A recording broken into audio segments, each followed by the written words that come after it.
Welcome to today's Qualified at the Intersection. I am announcing today that I am embarking on a project that I am calling the Zora Project. Now, I really struggle with whether or not to say I was excited to announce this project because, to a certain extent, how can you really be excited about documenting the workplace and financial devastation that Black women are enduring? But I guess I would say I'm honored to announce the Zora Project. I'm honored because, as a former journalist, storytelling is my thing. I spent a decade doing that. And the fact that I have these skills that I can press into service in this moment is something I am honored and glad I can do. So let me tell you a little bit about the Zora Project. So the Zora Project is named after Zora Neale Hurston, who was an African American writer during the Harlem Renaissance. And I call it the Zora Project because Zora Neale Hurston, some people may know, got on her motorcycle and went through the South, primarily in Florida, but some other southern states, and interviewed African Americans as part of a federal project, actually, a federal writers project. And she was able to capture these stories before they got lost to time. This was this time where you had people who still had been enslaved, and you had people who had lived through Jim Crow and Reconstruction, and capturing those stories before they evaporated into time. And so I am very inspired by that because there is power in storytelling. So this modern version of the Zora Project is not going to see me traveling by motorcycle, because the only time I was on a motorcycle, I fell and hurt my foot. It's a long, weird story. But this Zora Project is designed to be a repository of the stories of the African American Black women who are losing their jobs right now in this day and age.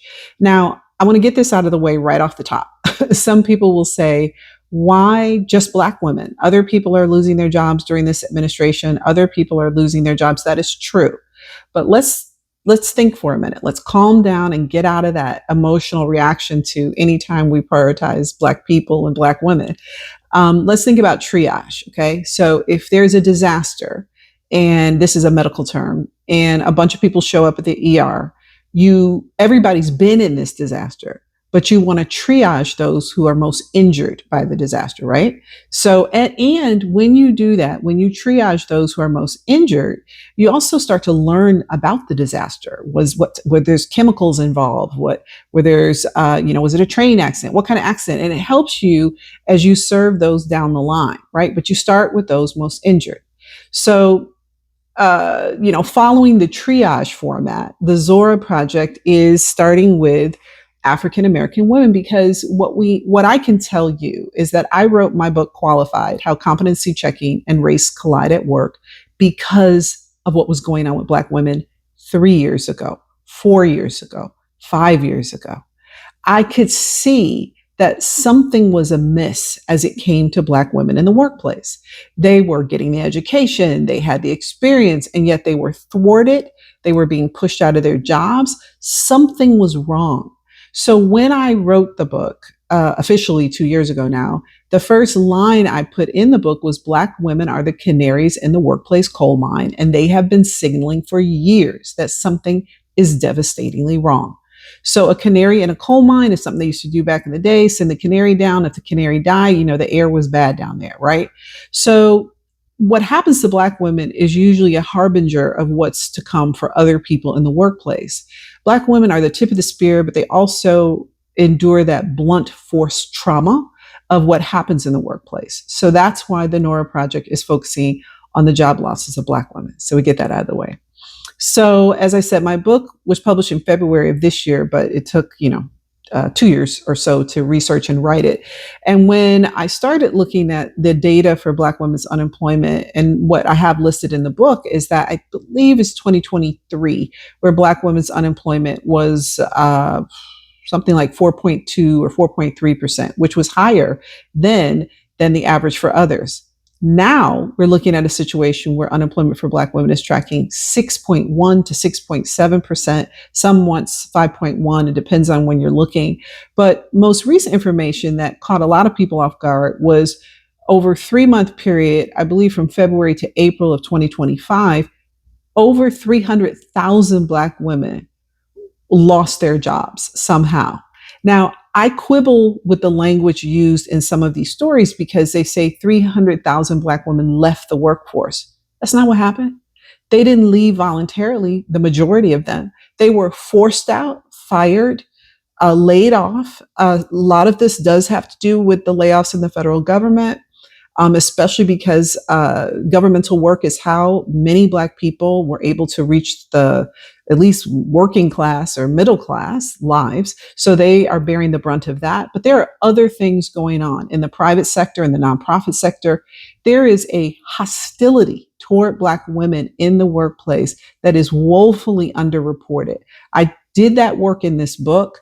I interviewed women. I interviewed women and men, but the stories of the women were so similar that you have to really read that to understand. Now I know that everybody doesn't have time to either listen to the audiobook or read a whole book, and so this Zora project is a natural extension of the book Qualified at the Intersection, because what I am looking at here is we have to capture, just like Zora Neale Hurston did, we have to capture these stories before they are gone.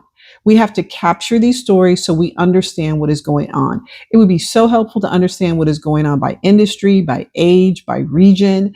And so the Zora Project is putting out a call for Black women who have been fired, laid off, or forced out, or had to leave voluntarily due to just overwhelming harassment in the workplace. And there are multiple ways you can tell your story. You can send us a written story, and you can say, hey, this information is private. You can publish this. You can send us an audio file. I ask that when people send audio files, they not include any names of the companies or individuals in the workplace unless you have legal clearance to do that. Or you can be interviewed. You can come and do a Substack Live with me where we talk about your situation. We have to record what is happening to Black women. And I talk about the 3 Ps. It's for posterity, for purpose, and for power. And the reason is for posterity, so we can get this down, and there's a purpose to it because we have to be able to fight back with specific information, and there's a power to it because once we can say, look, in this industry, that industry, this is going on, we know what we need to do as far as advocacy. And then also the power in this is to help these women. I would love to grow this into a project that is able to help these women get new jobs, help those who need legal assistance, and to potentially maybe even help those who need financial assistance. What we know is that African Americans have a much lower wealth profile or historical or current wealth than white folks, which is not because they haven't worked hard. We trace this back through slavery. We trace it back to the impact of the GI Bill. These are purposeful things that have happened. But that being said, that means that when Black people in general, but Black women specifically, lose their jobs, they frequently do not have the resources to last as long as some other people who are unemployed. The other thing I talk about in my book is that Black women tend to be either the leaders of their household or very co-equal leaders with their husbands in the household. That means when they lose their jobs, this has a devastating impact on their homes, in their households, in their financial wealth. Now, I do want to address entrepreneurship because a lot of people say, well, they're just all, becoming entrepreneurs. That is not true. There is an incredible hostility to Black entrepreneurship. We saw this what happened with the Fearless Fund. I can tell you as an entrepreneur who runs their own business working in diversity, equity, inclusion, that it is hard. It is tough sledding right now. People are literally afraid to even look at material related to diversity, equity, inclusion. I mean, we are in a very serious moment. So we're going to start the Zora project with first monthly storytelling. So as we compile these stories, we'll do the newsletter, Qualified at Intersection. We'll have a Zora project story once a month. And as we grow, as we get more input, and as we get more support from this community, we will try to get that to weekly. My goal is to tell these stories in a way that is compassionate, but that is compelling, that can get us to move. And as we get more, we can reach more. A lot of people, I think, misunderstand sometimes because they think, well, all you're talking about is what's bad. You're not talking about solutions. That's not what I'm doing. If we don't know the correct problem, we are going to have incorrect solutions. So let's go back to the headline. If you think 300,000 Black people, women left the workforce, what kind of solution are you going to have? Oh, well, why did they leave? What do they need? If you know that 300,000 Black women were forced out of the workforce, that they were harassed out of the workforce, well, now you're going to have very different solutions, right? You are going to look at things very differently. You're going to know that this requires legal, this requires advocacy. You see what I'm saying? So it really makes a difference that we use the correct language, that we understand the type of stories we need to convey. So there's information below of how you can participate in the Zora project. I ask you to please share this with your networks, share this with everyone you know, because the more stories I can get, the more I can use my skills as a former journalist to elevate these stories. And any information people share, I do ask for your name, your phone number, things like that. That's just for me to use. I'm not going to share that with anybody unless you give me permission.